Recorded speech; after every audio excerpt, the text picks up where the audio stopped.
Welcome back to my channel. This is Novel Idea and I am Dia. And today I am going to be doing a mid-month wrap.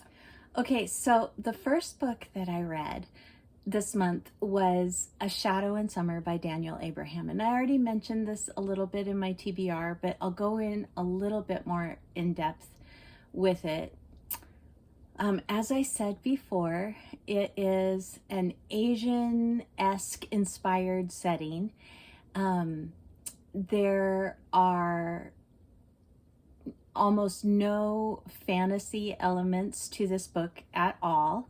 The one fantasy element is that there are magical beings that are called ondats, and they are like spirits in human form because they have been captured or bound by poets. And so the poets learn certain language and become masters of their craft, and in doing so are able to bind more and more powerful spirits, or more and more ondats. And so this book focuses basically just on one ondat. And the country that is the main focus of the book is powerful in the fact that they have an ondat that does something for them that gives them an edge with the rest of the countries around. And so the plot of the book is just that the other countries that want to rule the country, or not even rule, but they want to take over the trade that this country is really powerful in because of the ondat. They want to take it over, and in order to do that, they have to free the ondat from its binding. And in order to do that, they have to get rid of the poet. So that is the complete plot of the book. And it sounds like it would be so boring, and yet it is not even a little bit. So the action that happens in this book is it's like subterfuge. It is maneuvering, and it is like political scheming and that kind of thing. And it is fascinating. It doesn't sound like it would be fast-paced, but it moves very quickly. And I gave this book a solid A. It's a 96% A for me. And I cannot wait to read the rest of the Long Price Quartet. I cannot believe that this was his debut novel. And I really was completely fascinated the entire time that I was listening to the book. So if you didn't hear in my TBR, we're on the road. I have only audiobooks that I'm listening to, and so no physical copies this month. So it's been difficult, but this book was not difficult. It was absolutely enchanting. I was so in love with the characters. One character in particular, I felt very much that they were real. There's love, and there's friendship, and there's loyalty, and betrayal, and justice, and I think that there's probably a war coming, but it's not in this book. If that's the kind of book that you like, then I think that you'll like this. And there's a lot more to it than I went over, but that is A Shadow in Summer by Daniel Abraham. Solid A, 96% from me. Okay, so the next book is The Liar's Knot, and this is by M.A. Carrick, who is a duo team of writers. And again, this book was a solid A for me. And that doesn't surprise me in the fact that this is the second book in the Rook and the Rose series. And the third book in the trilogy is due out this year. And Mask of Mirrors, which was the first book in the trilogy, was one of my absolute favorites from last year. And so I was a little nervous. I thought maybe this might have, you know, the sophomore book syndrome, second book syndrome, but it didn't, not even a little bit. So in the first book, let me tell you about the world. It's a Venetian kind of carnival feeling to the world. Masks, of course, are very important. There are other things that are important. And in the first book, you are introduced to the noble houses of the society. You're introduced to the societal etiquettes and norms in the first book. There are tons of secrets that are revealed in the first book.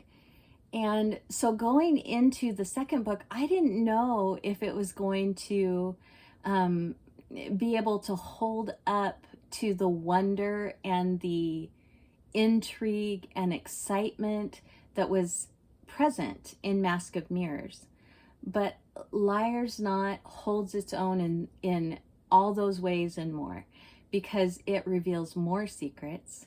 It really highly develops all of the things that you're just barely introduced to in the first book. The magic, the reasons behind the magic, some of the history of the way that, of the reason why things are done. And it is a 97% for me. And it was the fact that this was a true fantasy.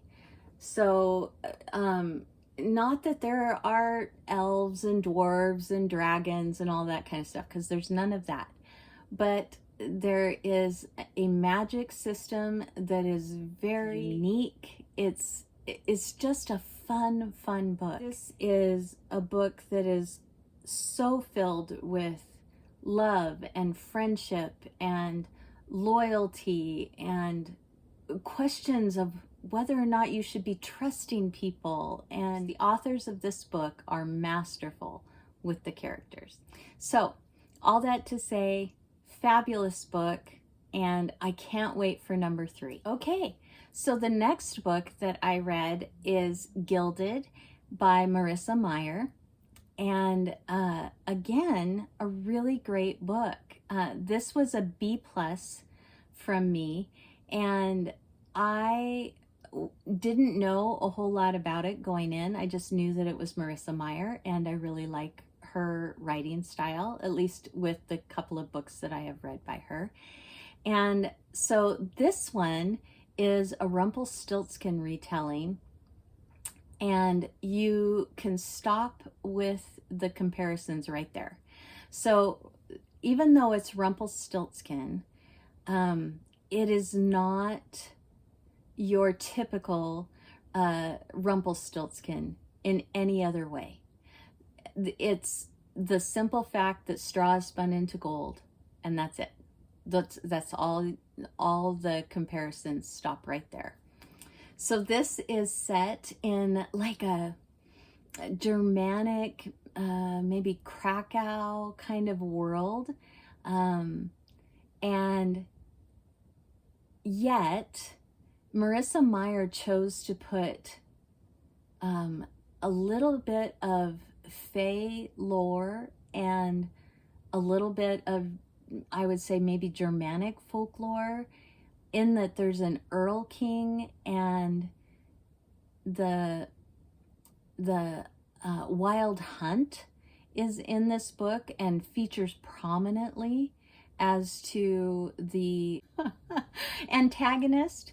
The antagonist is part of the Wild Hunt. The main character is a girl who, when she was born, was blessed by the god of good fortune, or of fortune, god of fortune. Let's just say that.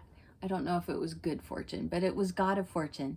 And the god of fortune is also the god of lies, or the god of deceit.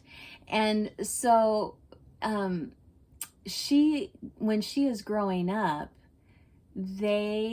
her village doesn't trust her and blames her for a lot of things that are going wrong.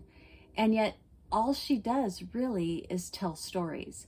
And she doesn't tell them to be deceitful or dishonest. She tells them as a way of explaining life and explaining situations.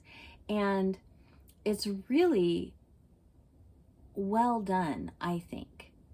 Now, it's not perfect, because there are questions that I have, and there are things that just kind of don't gel necessarily.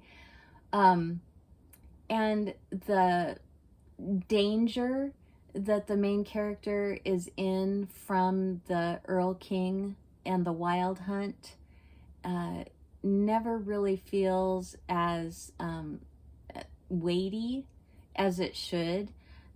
You don't believe that she's ever really in danger. There is a love story. There is lots of magic. The ending falls a little flat for me. Like I said, there are questions that I still have that didn't get wrapped up. And as far as I know, this is a standalone. It doesn't seem like there's going to be another one. If there is, that's great. I will read it. So yeah, this one, like I said, B+ from me, and I hope that there is another book, because like I said, questions, and it would be nice to move on. So Gilded by Marissa Meyer. Okay, so then I read Savage Beauty, and this one is the story of Edna St. Vincent Millay, who is a poet, and this is written by Nancy Milford. Unfortunately for me, this one was like a C+. She relied heavily on letters and diaries and that kind of stuff to piece together Edna's life. But sometimes she used the letters almost verbatim in the story instead of telling it as a story. So it feels very much like an epistolary kind of novel. And I think that, doing that once or twice would have been okay, but it really broke things up because she kept going back and forth in the timeline. And I may have liked this better if I was actually reading it as a physical copy. It may have given me some better clues. But when listening to it in audio, it just was not easy to follow. Who was speaking, where we were, at what point in her life, and sometimes even who was speaking, and that kind of stuff. So it was a little took me out. The letters oftentimes just took me out of the story, and it wasn't as enjoyable as I was hoping that it would be. I do think that she painted a good picture of who Edna St. Vincent Millay was. She had a hard life. It was evident in her poetry, and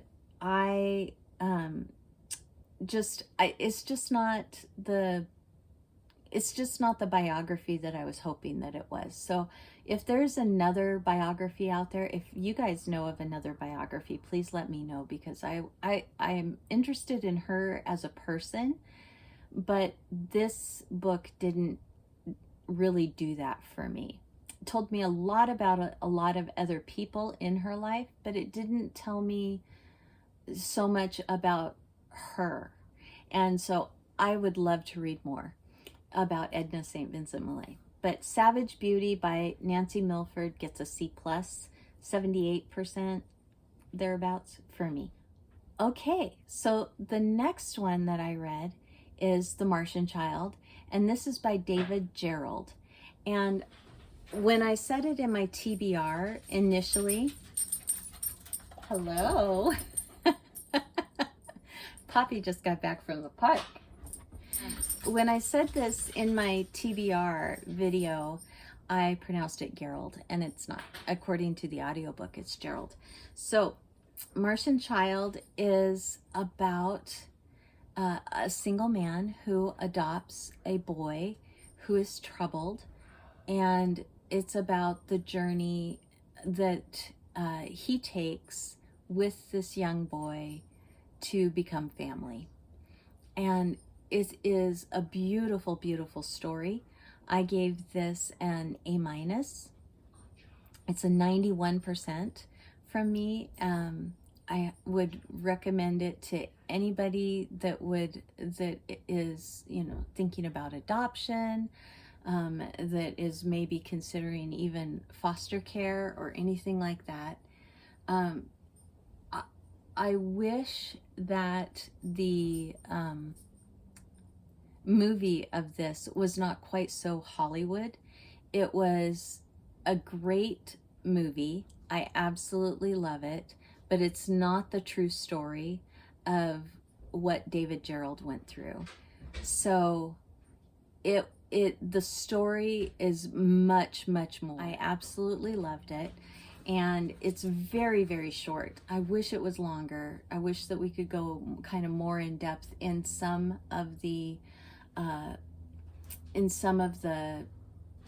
situations and kind of what was going on internally, but they're just barely touched on, and it's because it is such a short book. It's almost like a novella rather than a novel.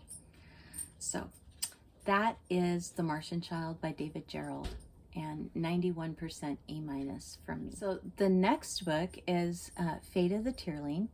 This is the third book in the Tearling series by Erica Johansson. And this one got a B from me, which is much higher than I expected to give it after listening to the other reviews that I've heard of this as the end of the series. So for the first part of this book, I kept thinking, why is nobody giving this 4 stars? This is an amazing story. This is a really good, solid ending to the book.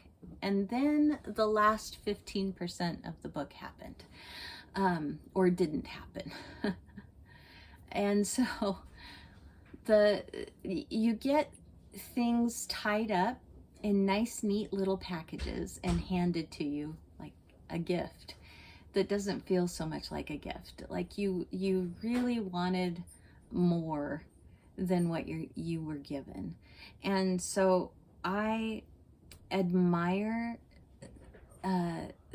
Erica for what she wrote into this series, in the fact that there was this commitment by the main character to really hold fast to creating this almost utopia style of world, but beyond the utopia, where it's not just a good, lovely world and situation, but the people in it really work to make it that way and really want it to be that way.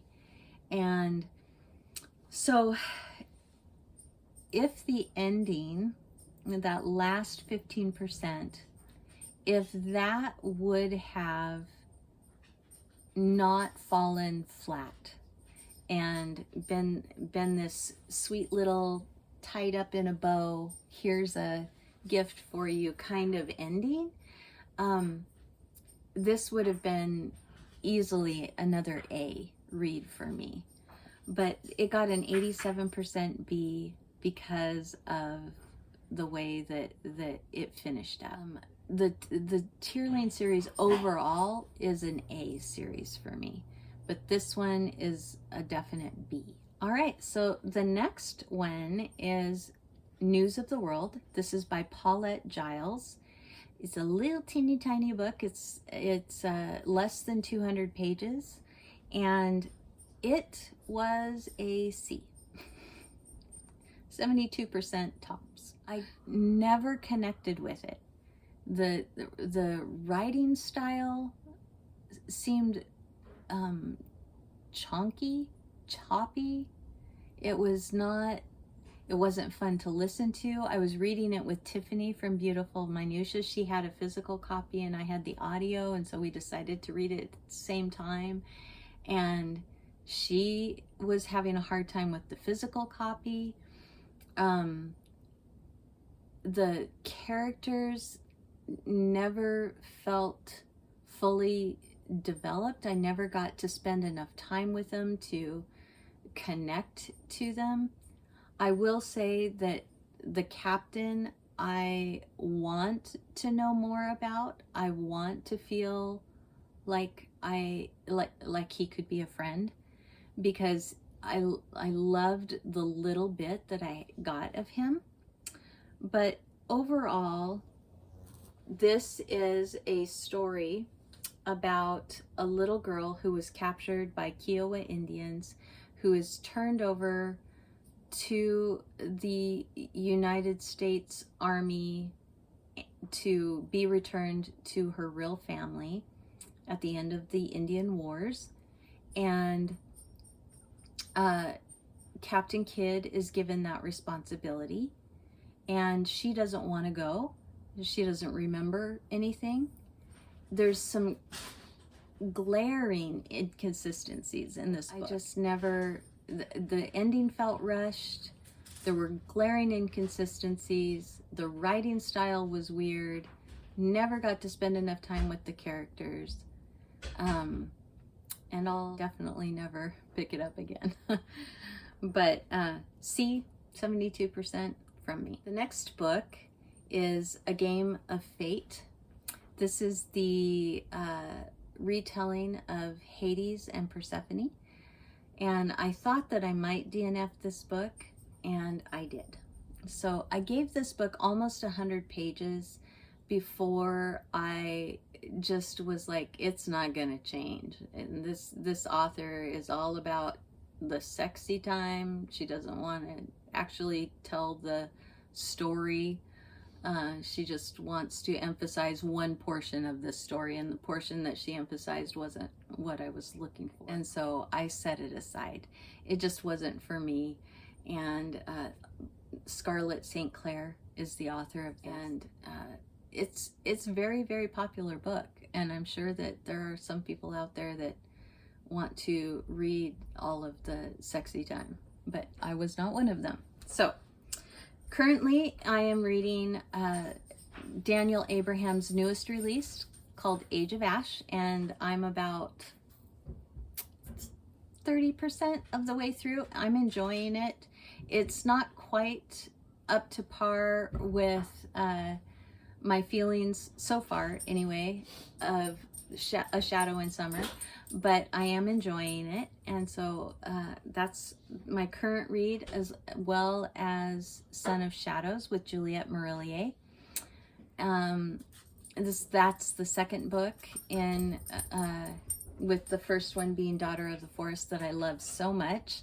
And I just barely have started this one. I'm only like maybe 5 or 6 pages in. So I'm reading Juliette Marillier's Son of Shadows, and I have just started Rebecca of Sunnybrook Farm. I just started it today. So those are the 3 that I am currently reading, and hopefully some other books will come in from the library so that I can continue for the rest of the month, because I've pretty much got the TBR that I gave you at the beginning of the month almost finished. So I'm going to hopefully be able to check out a few more from the library. But that's it from me this week. I hope that you guys found this helpful and that you maybe found something that you would like to pick up and read also. And I hope that you have a great rest of your week. Thanks for stopping by. Give it a thumbs up if you enjoyed it, and subscribe if you want to, and I'll see you in the next video. Thank you. Bye.